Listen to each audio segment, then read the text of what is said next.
2월 1일 아침 미얀마 군부는 쿠데타를 일으켰습니다. 미얀마 군부의 쿠데타 명분은 작년 11월 총선에서 심각한 부정선거가 발생했지만 문민정부가 제대로 조사하지 않았다는 이유로 쿠데타를 일으켰습니다. 현 사건으로 미얀마 국가고문인 아웅산 수치와 미얀마 대통령 윈민 등 고위급 지도자들이 추출, 가택연금이 되었고 미얀마의 국민들은 현 쿠데타에 항의하는 시위를 하고 있습니다. 2월 22일 수백만 명이 거리로 나왔고 시위의 명칭을 2-5 제너럴 스트라이크로 명칭하였습니다. 이는 2021년 2월 22일에 이가 5개 있어 2-5 시위로 부르는 것입니다.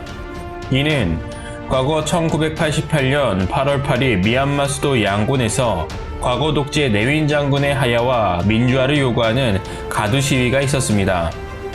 당시 총파업을 A4 시위로 명칭하였고 현 시위 2-5 시위의 모델로 삼아 이번 민주화 총파업을 진행하였습니다.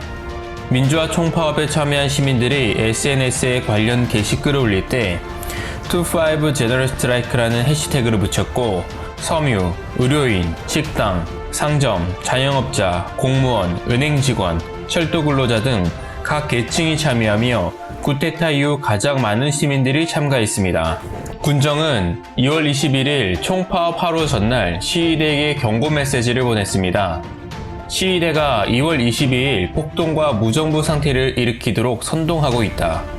시위대는 국민들을 선동하고 있고 감정에 휩쓸리기 쉬운 10대와 젊은이들을 조장해 인명피해를 일으켜 대립의 길로 인도하고 있다며 국민과 시위대에게 경고의 메시지를 보냈습니다. 미얀마 군부는 민주화 총파업을 어떻게든 막아보려고 하지만 군부의 바람은 실현되기 어려울 것으로 보입니다.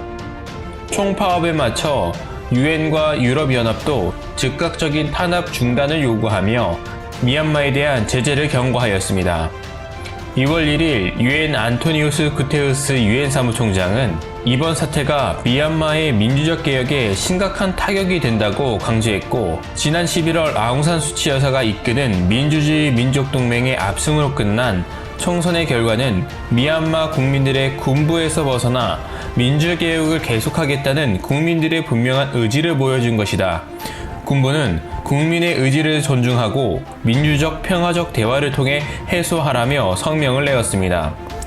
더불어 현 시위대를 억압하는 군부의 행동에 유엔 인권위원회가 움직이고 있고 미얀마 군부가 시위대를 인권유린적으로 억압하는 것을 국제사회에 호소하고 있습니다.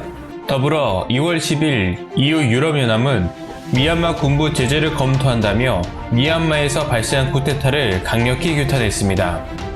현재 미얀마의 상황은 민주화 시위를 어떻게든 진압하여 자신의 군부 정권을 유지하기 위해 힘쓰고 있습니다. 군부의 첫 번째 조치는 민주화 시위를 폭동이라 치부하여 진압하는 악의 세력으로 색을 입히는 것입니다. 그렇게 하기 위해 대중들이 접하는 국영 매체를 통제하여 군부의 말을 접하게 합니다. 두 번째로 민주화를 원하는 민중의 소리는 퍼지지 않게 인터넷을 막았고 SNS도 중단 및 통제하여 민주화의 목소리를 차단했습니다.